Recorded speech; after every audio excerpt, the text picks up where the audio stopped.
Very very good morning friends, मैं engineer Dinesh. दोस्तों, एक पुस्तक की समीक्षा चल रही है। पुस्तक का नाम है एंटरप्रेन्योर माइंड। उसके पहले 3 चैप्टर मैं आपसे डिस्कस कर चुका हूँ। पहला चैप्टर था थिंक बिग। एंटरप्रेन्योर्स को थोड़ा थिंक बिग करना चाहिए। दूसरा चैप्टर था कि क्रिएट योर ओन मार्केट, अपनी बाजार खुद बनाओ, यानी कि ऐसा प्रोडक्ट लेकर के आओ जो कोई दूसरा अभी तक लॉन्च न किया। तीसरा फार्मूला था कि you have to be on your business, not in your business. इसको मैंने अभी इसकी आपको समीक्षा करके प्रैक्टिकल एग्जांपल्स के साथ समझाया कि अगर आप ही टैक्स इनवाइस काटोगे और आप ही फैब्रिकेशन करोगे तो फिर कंपनी को आगे कौन ले जाएगा, उसमें नए बदलाव कौन लाएगा। अब चौथा चैप्टर आ गया है कि the risk is not always risky. ये इस तरह से समझें रिस्क के बारे में कि एंटरप्रेन्योर कितना रिस्क लेता है, कितना लेना चाहिए, क्या कर सकता है। तो रिस्क की परिभाषा जो है वो ये है कि प्रोबेबिलिटी ऑफ लॉस और पॉसिबिलिटी ऑफ लॉस। अब किसी ने ये डिफाइन किया है, किसी जो पुस्तक में उल्लेख किया उन्होंने तमाम लोगों का, किसी ने ये डिफाइन किया कि सिर्फ अगर 100 लोग बिजनेस पर स्टार्ट करते हैं तो उसमें से 1% ही पब्लिक जाते हैं, यानी कि शेयर होल्डर्स इन्वाइट करते हैं स्टॉक मार्केट की तरफ। दूसरा ये कह रहा है कि 80-20 का फार्मूला है। 80% बिजनेसेस ऐसे हैं जो 5 साल के बाद, या 80% से थोड़ा कम मान लीजिए, जो 5 साल के बाद नहीं चल पाते, यानी कि 20% चल पाते हैं। अब जरा इसको कंपेयर करिए कि अगर आप एक एस्पिरेंट हैं सिविल सर्विसेज के, तो आपकी पॉसिबिलिटी तो एकदम डिफाइंड है कि अगर 20 लाख लोग परीक्षा दे रहे हैं या 10 लाख दे रहे हैं, 1 लाख सेलेक्ट हो रहे हैं, तो सिंपल सी डेफिनेशन है कि 1000 डिवाइडेड बाई 10 लाख इंटू 100, 0.1% भी नहीं है।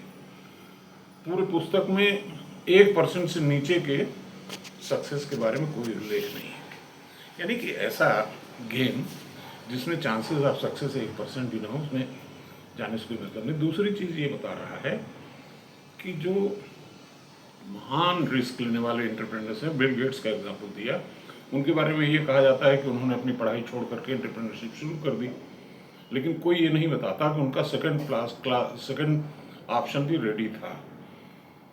उनका सेकंड ऑप्शन ये था कि अगर एंटरप्रेन्योरशिप में सफलता नहीं मिली तो he will be back to Harvard, अपनी पढ़ाई फिर शुरू कर देंगे। ये चीज़ें नहीं बताता कोई। अब हमारे लड़के क्या है ना कि एक चीज़ के पीछे पड़ गए, उनके पास कोई सेकंड ऑप्शन है नहीं। लेकिन एंटरप्रेन्योरशिप में ऐसा नहीं, तू नहीं तो और सही, और नहीं तो और सही।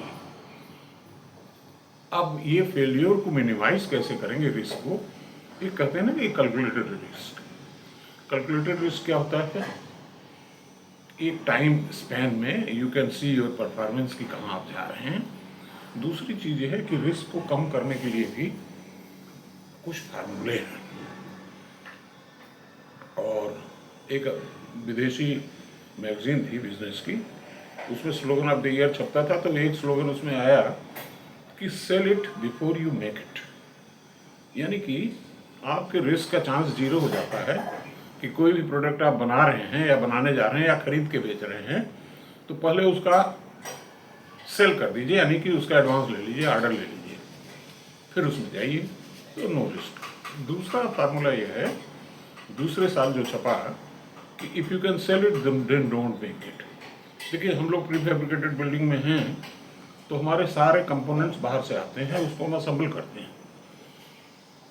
तो पहला फार्मूला ये हुआ कि पहले एडवांस लेते हैं। दूसरा फार्मूला ये हुआ कि हम पहले सेल कर देते हैं और फिर सामान मंगाते हैं। दूसरा फार्मूला ये है कि हम जो है कुछ बनाते ही नहीं, सच्चाई ये है, हम सिर्फ असेंबली करते हैं। तो दोनों फार्मूले जब लागू कर देंगे आप, तो chances of failure will be minimised.